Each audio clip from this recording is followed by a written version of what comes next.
Chapter 5 Complex Number and Quadratic Equations, NCERT books.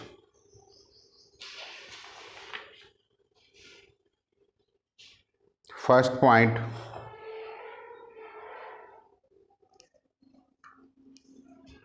complex number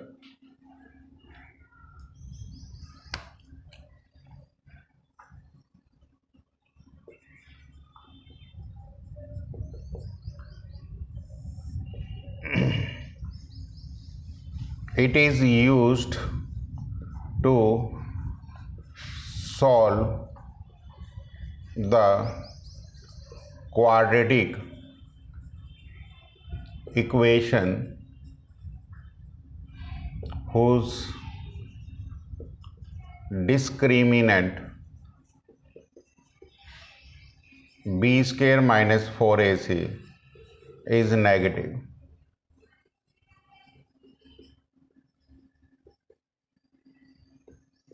Or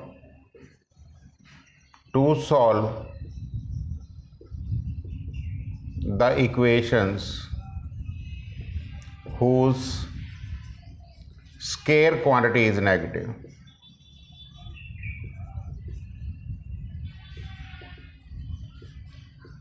That is x square is equal to minus 1. This type of questions, if you want to solve, you need the complex number. So in complex number we have assumed, let under root of minus 1 is equal to iota, so that iota square becomes minus 1. This is pronounced as iota.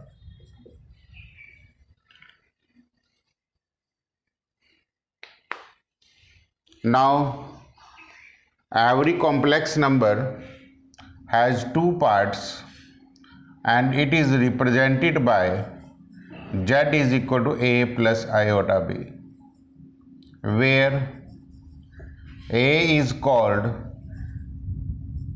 real part of z. Real part of z means the term without iota, and b is called imaginary part of z. Mean b is the term that is with iota. It is represented by re of z and it is represented by im of z. So this is mean every complex number is always represented by z is equal to a plus iota b. If you have different complex number, then you may call z1 and z2. But here a is called real part of z is represented by re of z, and b is called the imaginary part of z and it is represented by this. पहली और second term से याद नहीं रखना. अगर जो iota ए के साथ आ गया तो इमेजिनरी पार्ट ये बन जाएगा, अगर जो आयोटा बी के साथ है तो इमेजिनरी पार्ट ये होगा. Next, second point, equality of two complex number. Equality of two complex number. Let z1 is equal to a1 plus I times of b1 and z2 is equal to a2 plus I times of b2. z1 is equal to z2 if real of z1 is equal to real of z2, and I am putting the word and imaginary of z1 is equal to imaginary of z2. That is a1 is equal to a2 and b1 is equal to b2. This is my first point, first questions, rather than you can say, that is equality of two complex number. बहुत important points हैं. इन्हीं के ऊपर आपको questions मिल जाएंगे। आपकी book में example number 1 दिया हुआ है on page number 96 of NCERT कि if 4x plus I times of, for example, if 4x plus I times of 3x minus y is equal to 3 plus is equal to 3 minus 6 iota, find the value of x and y। आपको यहाँ ये समझना है पहले point से z से, because z is मैंने first point लिया था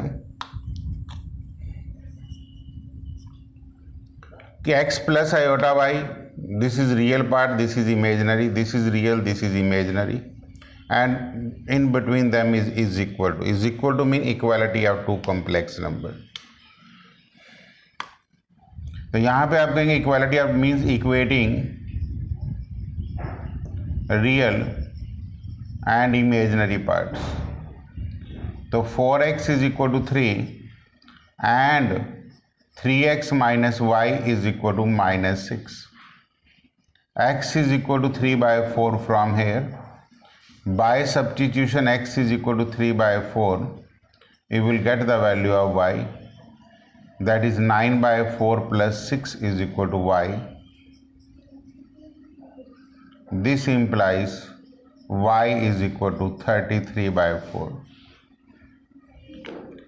So this is the question actually based on equality of complex number. Third point,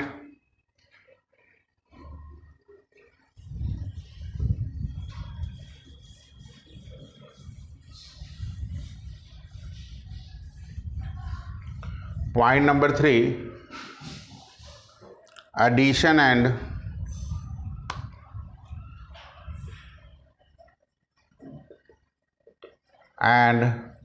subtraction of two complex number. This is your third point कि let z1 is equal to and z2 is equal to, तो z1 plus z2 means equating, adding the real part plus adding the imaginary part। Real में real add कर दो, imaginary में imaginary, सीधी सी बात है। If z1 minus z2, तो real से real subtract कर दो प्लस इमेजिनरी से इमेजिनरी सब्ट्रैक्ट कर दो। मतलब ये बात इस बात से आती है कि आप दो कॉम्प्लेक्स नंबर को कैसे ऐड करेंगे। फोर्थ पॉइंट आता है मल्टीप्लिकेशंस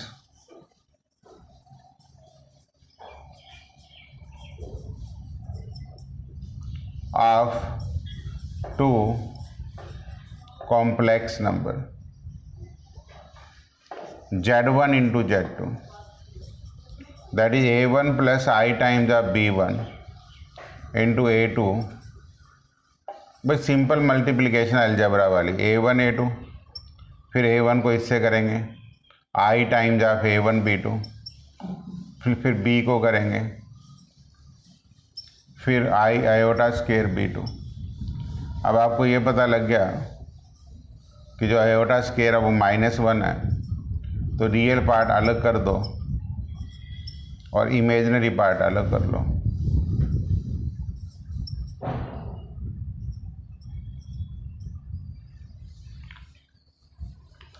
मतलब आपको बीच वाला स्टेप देने की कोई ज़रूरत भी नहीं है, आप सीधा भी नीचे वाला लिख सकते हैं, ये आपकी प्रैक्टिस से आ जाएगा, लेकिन मल्टीप्लिकेशंस आपको आनी चाहिए। अब एडिशंस एंड मल्टीप्लिकेशंस के बाद इसमें कुछ प्रॉपर्टीज रहती हैं। दोनों की। तो पहली लिख सकते हैं point number 5, properties of additions and multiplications of complex numbers।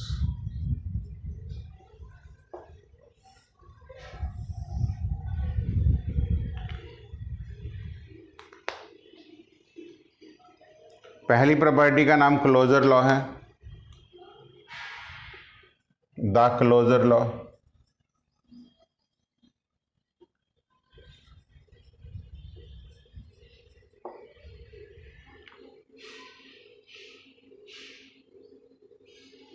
Closure law means बड़ा सिंपल है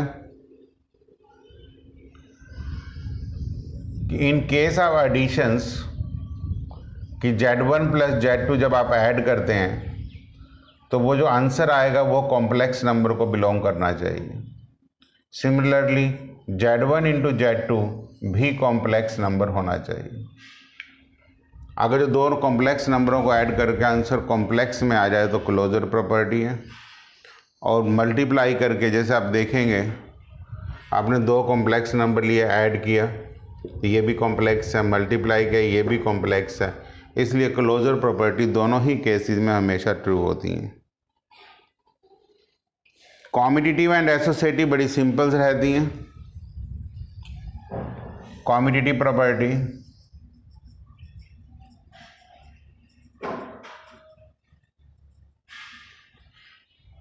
मैं दोनों के साथ साथ ले रहा हूँ। Z1 plus Z2 is equal to Z2 plus Z1, ये कॉम्यूटेटिव है।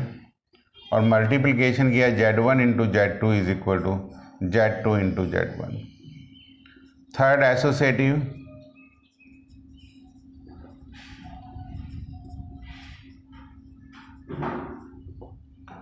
Z1 plus Z2 plus Z3 is equal to Z1 plus Z2।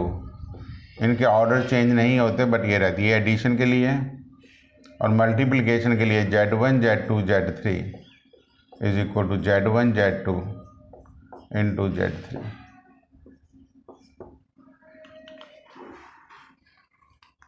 Property number 4, additive identity and multiplicative identity।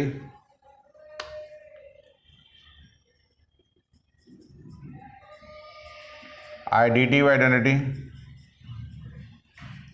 and multiplicative identity। additive identity and multiplicative identity का मतलब ये है कि identity आप ऐसे number को कहते हैं कि ऐड करने के बाद नंबर चेंज ना हो। यहाँ पे मल्टीप्लिकेशन में ऐसे नंबर से मल्टीप्लाई करने पे नंबर चेंज नहीं होना चाहिए।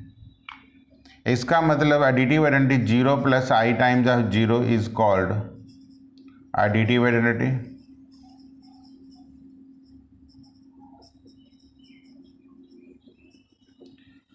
And 1 plus i times of 0 is called multiplicative identity.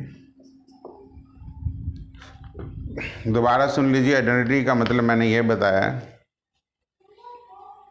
Addition के केस में ऐड करने के बाद नंबर चेंज नहीं होना चाहिए, मल्टीप्लिकेशन में मल्टीप्लाई करने के बाद चेंज नहीं होना चाहिए।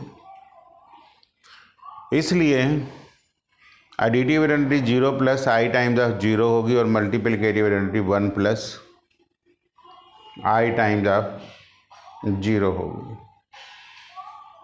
नेक्स्ट है inverses, additive inverse.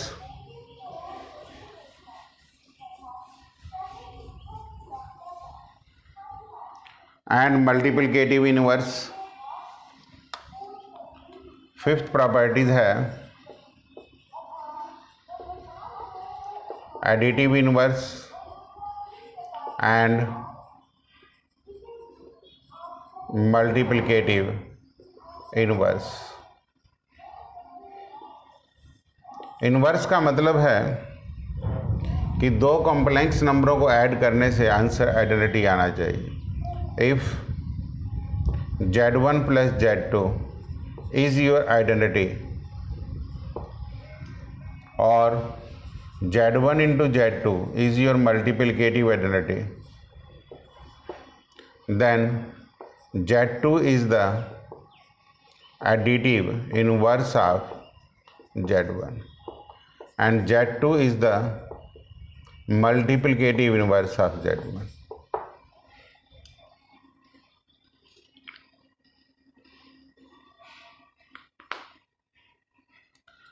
Multiplicative inverse का मतलब नॉर्मली हम लोग रेसिप्रोकल समझ लेते हैं बिकॉज रेसिप्रोकल होता है, और एडिटिव इन्वर्स का मतलब हम समझ लेते हैं नेगेटिव ऑफ द नंबर ताकि जीरो आंसर आ जाए। लेकिन मैंने आपको सही कॉन्सेप्ट दिया है कि अगर Z1 प्लस Z2 आपका एडिटिव इन्वर्स आ जाता है, इसका मतलब एक नंबर दूसरे का इन्वर्स है। वाइस वर्सा भी हो सकता है, Z1 भी एडिटिव इन्वर्स हो सकता है Z2 का, Z1 हो सकता है multiplicative inverse of Z2।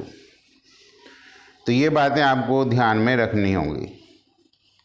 Teachers आपसे यही पूछेंगे कि इसका एग्जाम्पल ऐसे आ सकता है कि find additive inverse of 2 plus 3 iota.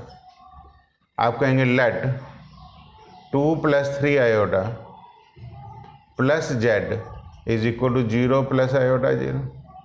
खाली Z से तो आपको पता बात नहीं बनेगी, हम Z को एलोबरेटेड कर लेते हैं, x plus iota y is equal to 0 plus i times of 0, equal sign है, equating real and imaginary part.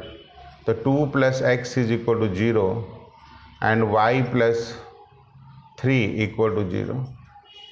This implies x is equal to -2 and y is equal to -3. Therefore Z will be equal to -2 minus I times of 3। तो वो उसका negative ही आ जाता है। बच्चे को negative लिखना 1 minute के लिए तो इजी लगता है, बट जब आप कॉन्सेप्ट थ्योरी पढ़ते हैं तो प्रॉब्लम आ जाती है। यहाँ पे भी हम कह सकते हैं कि मल्टीप्लिकेटिव इन्वर्स निकालिए, find multiplicative inverse of 2 plus 3 iota. आप कहेंगे 2 plus 3 iota into Z is equal to 1 plus i times of 0। Therefore Z किसके इक्वल आ गया 1 बाय, इसको इससे रैशनलाइज टाइप कर दो तो ये 2 माइनस 3 आयोटा, नीचे 4 प्लस 9 आ जाएगा, 2 minus 3 iota by 13, that is 2 by 13 minus 3 iota by 13 is your answer. तो मैंने ये मल्टीप्लिकेटिव इन्वर्स की बातें आपको कह दी। साथ के साथ मैंने यहाँ डिवीज़न भी एक्सप्लेन कर दिया कि डिवीज़न का मतलब यही रहता है कि हम उसके रेसिप्रोकल के नंबर से मल्टीप्लाई कर देते हैं। अगला पॉइंट मेरा आता है, next point I am taking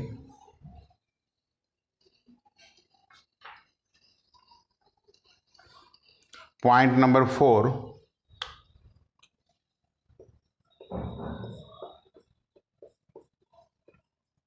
integral power of iota. Integral power of iota का मतलब है जैसे आयोटा की वैल्यू -1 है, आयोटा स्क्वायर -1 हो गया, iota cube, iota square into iota, हम इसको माइनस आयोटा ही लिख लेते हैं, आयोटा 4 1। तो ये 4 वैल्यू का एक सेट होता है। तो हम हमेशा ये कहते हैं iota plus iota square plus iota cube plus iota 4 हमेशा 0 होगा। ये इसका एक इम्पॉर्टेंट पॉइंट है। और कभी भी कोई बड़ी पावर आ जाए तो हम आयोटा को ऐसे ही हैंडल करते हैं, या तो हम आयोटा स्क्वायर को लेके काम करते हैं या हम आयोटा 4 बेस्ट आयोटा स्क्वायर है।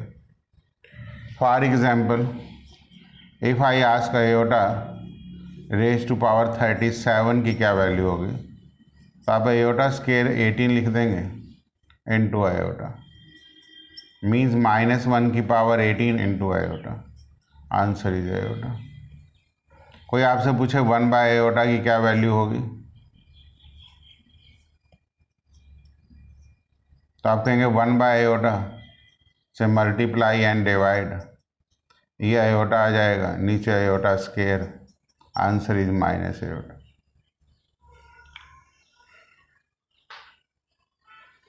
तो ये सिंपल छोटी छोटी कैलकुलेशंस हैं जहाँ से आप इंटीग्रल पावर ऑफ आयोटा की बात को समझेंगे, जिसमें आप जनरल ये भी ड्राइव कर सकते हैं कि iota raise to power n+1 n+2 and कोई भी 4 वैल्यू कॉन्जिक्यूटिव होंगे तो उनका सम 0 होगा। बिकॉज इसको करने का तरीका बड़ा सिंपल है, आप आयोटा की पावर n कॉमन ले सकते हैं, 1 + आयोटा + आयोटा स्क्वायर + आयोटा की, आप यहाँ पे आयोटा की पावर n लिख सकते हैं, 1 + iota -1 - iota, answer 0।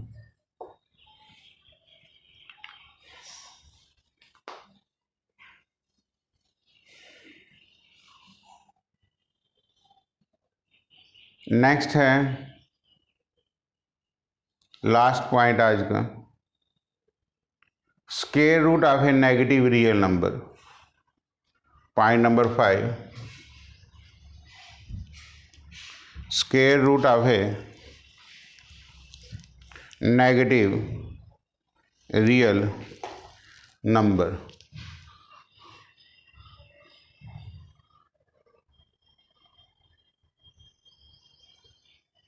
Square root of a negative real number.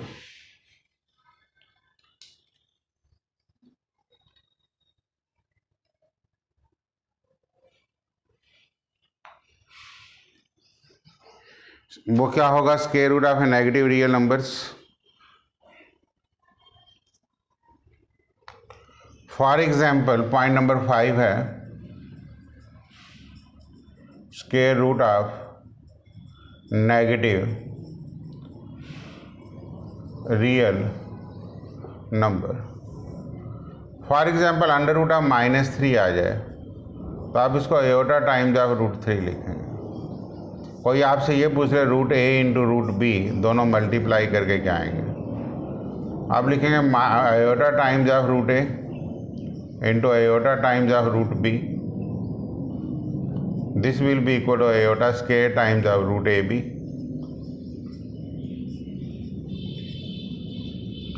मतलब मैथमेटिक्स में सम करते हुए जब भी कभी आपको अंडर रूट के अंदर नेगेटिव नंबर मिलेगा तो आप उसको पहले इस टाइप से रिड्यूस करेंगे। तो ये मैंने आज आपको 101 पेजेस तक थ्योरी दी है, आप इस थ्योरी को ध्यान से पढ़िए, ठीक है। फिर हम कल आगे की थ्योरी डिस्कस करेंगे, तब हम क्वेश्चन 5.1 पे आएंगे। आज के लिए इतना ही काफ़ी है।